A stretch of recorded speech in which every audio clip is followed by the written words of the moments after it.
Okay, so let's roll into game 3 of the Alicante competition, and we're still in Zativa, looking out over Spain. But let's see who the Berbers, who possibly could have come through this area if they landed near Alicante, I guess, took on next. And the answer is it's a Byzantine army, a Maurician Byzantine army. You've got a load of Scutatoi there. They're just a spearmen. They're the mediocre spearmen with support. You've got a fortified camp. There's an impassable lake. That looks like my terrain piece, so I may have dropped that there. Again, textbook thing, try and narrow the table a little bit, and because I think I was probably expecting a slightly different composition for this army. So, and here a lot of shooting cavalry or double types of shooting cavalry. There's a hill covered in some stuff. That's my my plantation piece, although that could potentially, if there's an impassable, that could potentially be a forest in this one. And the deployment is pretty much the same as the last game, almost almost the same with the way these things have been staggered together as well. The big strategist command here, I suspect there's an ambush over here, hoping that somebody would come rushing forwards towards it. That's clearly not going to happen. The knights are held back as well, and their target is going to be the cavalry. And this command, the Taifa Andalusian command, is over on this side. So the army's probably going to drift that way, and these guys are going to jump out. So let's have a look what happens. So yeah, the Byzantines move up. A lot of sort of mixed shooting and charging cavalry. The spearmen are pushed up on their own to kind of deal with it. To kind of, as long as they get to here, it's very difficult for many of those cavalry to get past this bit of terrain. And I think I've been assuming that there might not have been a gap there, but I think there is by the looks of it for these guys to get past. Nobody's going to come out. These are not coming out at all, these Scutatoi spearmen. So my Africans just boil out of the terrain. Pretty much the same ambush as last time, although the crossbows are out and the bowmen are in it. And I think, these are mediocre spearmen. I'm average, so they're not going to go anywhere. There's a little bit of a weak point here with the bowmen and possibly some javelinmen at the end. So there's a very straightforward, just assault all of these, push through to them, get to the baggage, whilst the cavalry are having fun over there. I'm harassing some of their light foot with my light cavalry javelin. So over here, yep, it looks like there actually is a space, and some light horse have been detached to go around and trying to probe it. So this triggers the Taifa to start rushing out and doing something. Some of those come up here to fill the gap. The knights are ready to cause the same sort of trouble that they did to the Ottomans. This is, other than the fact there's cover on this hill, this is almost identical-ish to the previous game, apart from this gap here as well. So they're just going to have to stop that while these guys chew into them pretty quickly, and I get into the spearmen as soon as I can. So yeah, I'd obviously sent a couple of light horse javelin men over there, but once you start taking a hit, it suddenly starts looking quite scary. Two bowmen shoot against you, another cavalry there.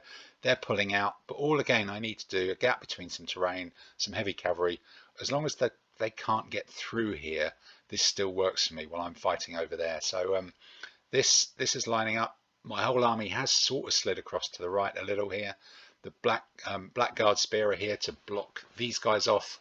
That's creating some space for the crossbowmen to start shooting. So this is suddenly a congested wall of stuff that these guys probably or almost certainly don't really want to fight. There's that line of shot over there. I don't think that's tracer. I think that's just a mark on the table for deployment zones or something. So some weird thing with the color balance going on here. But I've pushed pushed all three of the knights forward. Still got these guys as a reserve. The spearmen have gone up and slid across as well, not leaving a gap here to get round. So we're teeing up for a fight here, and they're doing something unusual as well. They're pushing someone over this wooded hill. I suspect it must be wooded at the speed they're going. In retrospect, they've got quite a powerful cavalry force. A couple of bowmen, another bowman there. That's pretty decent. They may have to go over there and help that out, which will leave this a little bit short of forward momentum, but we'll see how that goes. So here, the somewhat anachronistic Scutatoi are just sat there lined up. The bowmen have retreated. Maybe these are swordsmen perhaps, and we're getting ready just to put some shots into them and get blackguard spearmen, the Africans, 2, 3, 4, 5, 6, 7 against the 6 there. That's my ideal sort of scenario, and just fight because my stuff should be better and win through a war of attrition, especially with this kind of weaker spot here. So let's see how that happens. But it looks like the Byzantines have gone in, or I've gone in. That's not bad. I've got javelin. They haven't. I've got impact. they've got impact there as well, I think, but it's heavy cavalry. I just don't want to get shot because I'm outshot here quite significantly, so I might as well start fighting. He's pinning him there. If we can delay that line of scrimmage for a while, that should be okay. But we can't. It looks like they've got a very, very quick win. Both of those guys are the first people to make it into the dead pile over there. And suddenly this theory about holding up here is starting to go wrong. I'm going to have to backfill that with something. He's getting over the hill as well. He's remarkably shooting out of cover and doing me some damage. But here, this is now lined up, ready to go. I think the bowman must have taken a hit from my archers. I'm still pouring in some supporting fire, but just ready to go in all the way along the line. The elite spearmen are much better. Everybody else is a little bit better than these guys. So I initiate combat, I roll dice, and maths should work in my favor there. And you can see the knights are pushing the cavalry away to start to threaten this flank of them as well. So here, another scratch formation. We've got the medium cavalry rushed over from the strategist command. They've not dismounted in this game. Another light horse javelin. I do have buckets of them in this army. And the other lancer who's come over here just to try and form a new defensive line here. And maybe this will just be sit and take it. I've got more shooting power here. Javelin plus javelin rather than lancer cavalry and one javelin. It's a bit more of an even match. See what actually happens. So here the combat has initiated. Very much as planned. Well, of course it's as planned. These guys are exactly here.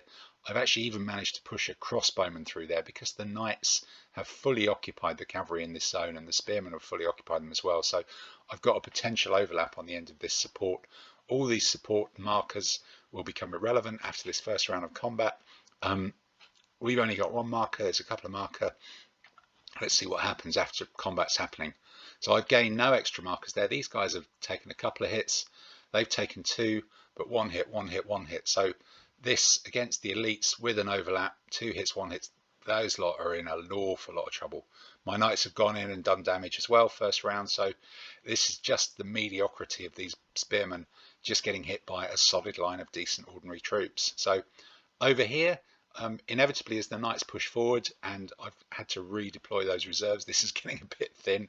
The spearman here taken 3 hits, that's a red marker. He's taken 2, combination of shooting and fighting, but he's still in the game. And then knights are just pushing people back, and it looks like this one has maybe chased someone off table perhaps and is now turning around and returning to the fray miles past the main line. So perhaps there's been a couple of turns here in which these spearmen have held them up and taken some casualties, allowing him to race forward and start to suddenly return to the fray.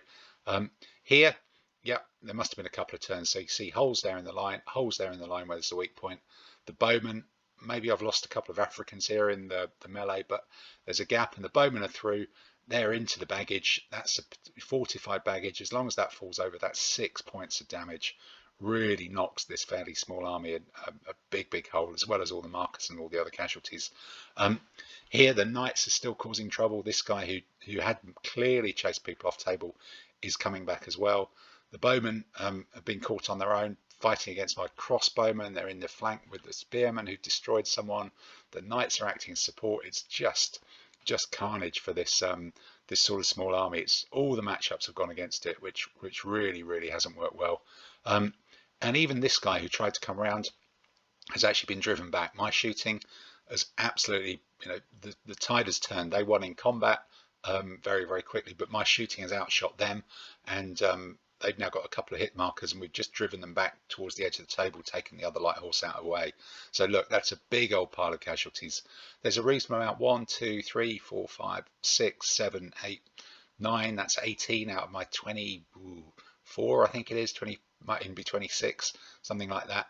But a few more hits on table, but that looks like it's pretty much the end for the Byzantine army. And yep, there it is. Here's the cannon of Zativa to signal the end of the battle as one of the 2 peaks of this castle looks out over the other.